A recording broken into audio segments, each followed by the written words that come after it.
Murray, good afternoon, sir. How are you? Good, BJ. How you and Matt doing today? We're doing great. Doing great. Glad to have you along. And you were up between the hedges. Everybody, Murray's been talking about the quarterbacks all off season. What'd you see out of those guys?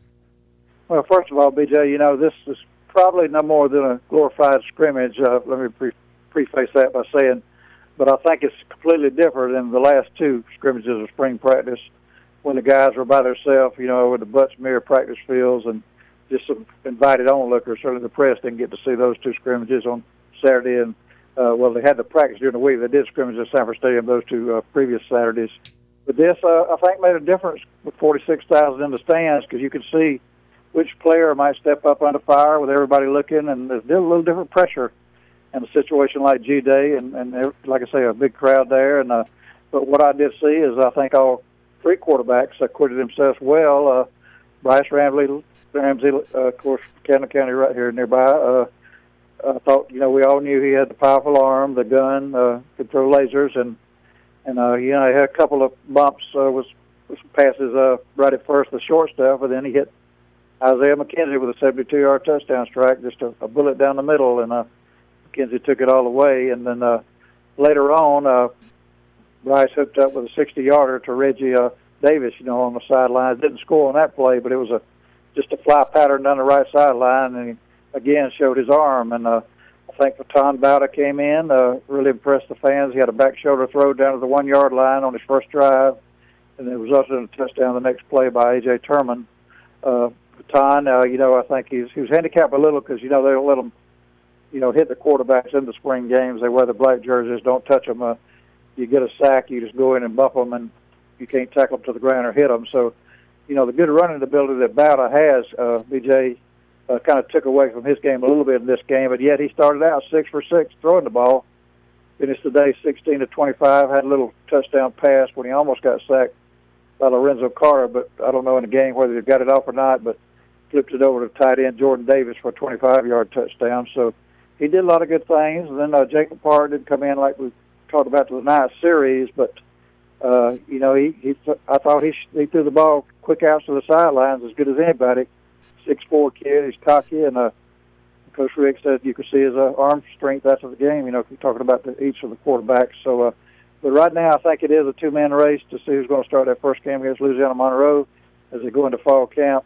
And as I wrote my story after the game, BJ, I think it's Bryce Ramsey right now. Just the comments Coach Rick made, how he's learned to pick up the hot reads and the side reads, and just the way he's been pretty accurate all spring. You could almost read into, what he said, breaking down each of the quarterbacks while praising the other two also, that I think Bryce Ramsey is going to be the starter going in fall camp. Murray, A.J. Turman was one of the big stars of spring practice. Obviously, there's no competition for that starting job with Nick Chubb, but is there any chance Turman may have vaulted himself up the depth chart at running back? Certainly so, Matt. He was the leading rusher in every scrimmage they had. The first scrimmage, I think he had like 87 yards. The first Saturday they scrimmaged in spring practice.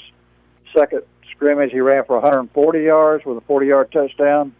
And then, of course, he comes back the other day with 106 yards, including the 52-yard touchdown run. And he carried it 26 times, so, you knew Nick Chubb wasn't going to get the ball too much. He got it 3 carries, had a 17-yard touchdown, had 3 receptions. But they certainly worked Turman with those 26 carries.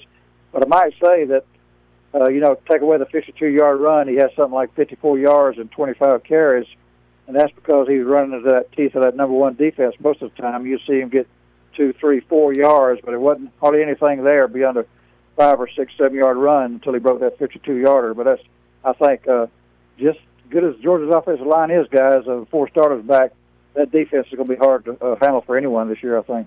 Murray Poole, Bulldog Illustrated, with us via the Boost Mobile hotline. Boost Mobile, be heard. Murray was in Athens over the weekend for the G-Day game. What'd you make of some of the defensive line guys, especially along the interior? I know there's been some talk about depth there at defensive tackle.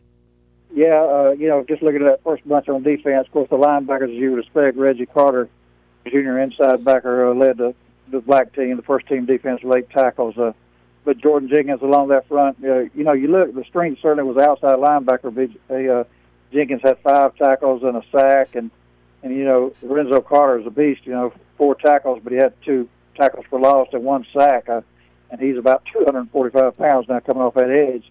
Of course, we know they didn't have Leonard Floyd sitting over there on the sideline. So between these three guys, Jenkins, Carter, and when they get Floyd back, they're going to have as good, arguably, as any outside linebacker, rush passer guys in the conference. Going up front, Tim Kimbrough also played well at that inside linebacker, and I think up front though, Sterling Bailey played really well. They got some strength up front in that D line, but at the same time, Sterling Bailey did well. Jonathan Atkins, all of them played well because, like I say, that defense was hard to move the ball against by the second team offense. But I think the linebackers and some defensive backs, Reggie Wilkerson played good. He's was hurt all last year, came back, got back in the good graces of the staff, and kind of starting now that nickel spot. But on defense, the Trez Patrick guy, keep an eye on this guy. The kid's from Mays High School, early enrollee. He led the red team with 8 tackles, the number 2 defense. Jonathan Ledbetter, another one, defensive end tackle/combination.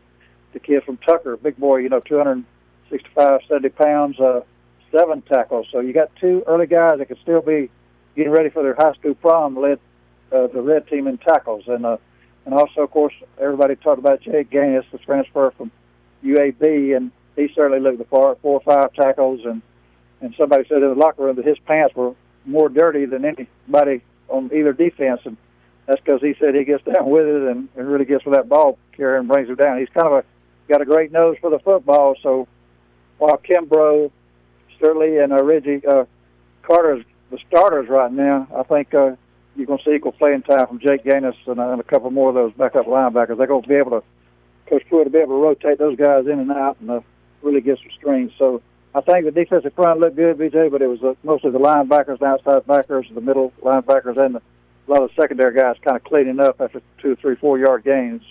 But that said, I really look for Trent Thompson to come in and make an impact and make that defensive front even more solid come the fall. Murray, finally, we see many coaches get rather vanilla during spring games, especially when you have a new coordinator. Offensively speaking, how much different do you think the offense is going to look when the Dogs line up for the season opener than it did this past Saturday? Well, I think all throughout the scrimmages, Matt, they've thrown the football a lot of times, and 30, 40 times. It seemed like adding up in every scrimmage. And I think as we go to the fall, you're going to see Schottenhammer really dial in that run game with Chubb, and he's bound to carry, 25 to probably 30 times a game. And you get Keith Marshall well, and certainly, Sonny Michel. You really got a lot of backs there could carry the ball 45, 50 times between the 3 of them. And I think you're going to see, certainly that he's going to throw the ball. And I think he's going more deep this year with the deep stuff downfield than, Hudson Mason was able to do last year, especially with Ramsey. And so you're going to see him keep him off balance, throwing the ball.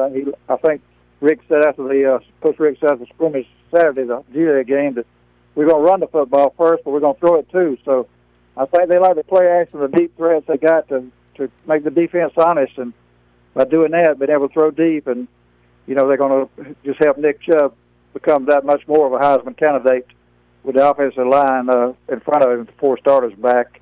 And I might say the only thing, question mark with the throwing stuff, guys, the receiving corps is pretty thin right now. And, like McKenzie caught that 72-yard pass from Bryce Ramsey, but around the 5-yard line, he pulled that hamstring, didn't go back in the game. Malcolm Mitchell got his shoulder dinged again a little bit. He's, just hoping he can stay away from the injury proneness he's had in the past, and he's got to because he's got to be the leader of receiving corps. But, Terry Godwin, some of those guys coming into the fall, I think they'll really boost them up, and I think Coach McClendon will find the 6, 7 guys he's going to rotate in and out, and I think they're going to be fine there. It's just being thin, like I talked about, because of the injury situation in the spring here. Murray Poole, Bulldog Illustrated, with us via the Boost Mobile hotline. Boost Mobile, be heard. Murray, thanks so much as always. All right, thanks for having me, guys.